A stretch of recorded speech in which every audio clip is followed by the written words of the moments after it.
guys, Jeff the Nature Guy, and I've got a new animal. We've been talking about a lot of new animals lately, and we've got another one, and one of my favorites. Look at this guy up here. This is Gomez, the turkey vulture. Now, I know we've talked a lot about turkey vultures because I love them, and I'd probably bore you with them, but listen, I got to talk about this guy for one reason alone, his head color. Now, it's kind of weird where we're at right now. We're in what we call a quarantine area, which means we just got him, and so he has to go through a 30-day quarantine to make sure he doesn't have any kind of sickness that he could bring into our animals. So that's why we're kind of in this weird-looking place. But it's not the light that makes his head look kind of dull like that. It's because he's a juvenile, and hopefully in another couple months that head is going to turn that bright red that you're all used to when you think of turkey vulture. And same with that bill, the beak is going to kind of turn more of a whitish color rather than that black color that you see there. But you guys, of course, remember turkey vultures, so good to have around, nature's garbage man, eating all that dead stuff. And unfortunately, what happened to this guy? Well, he was found here near Billings by a good friend of the zoo,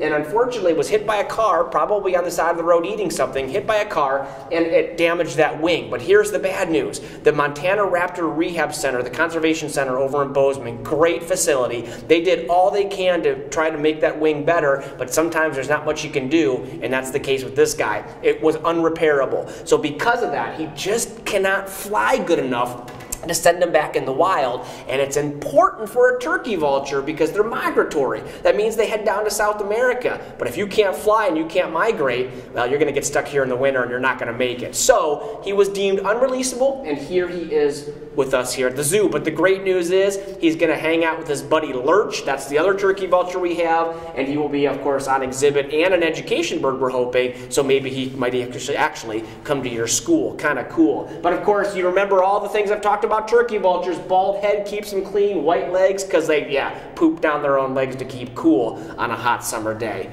Who doesn't love a bird that poops on his own legs? Good stuff. Guys, until next time, I'm Jeff the Nature Guy with Gomez, our new turkey vulture. We'll see you at the zoo real soon.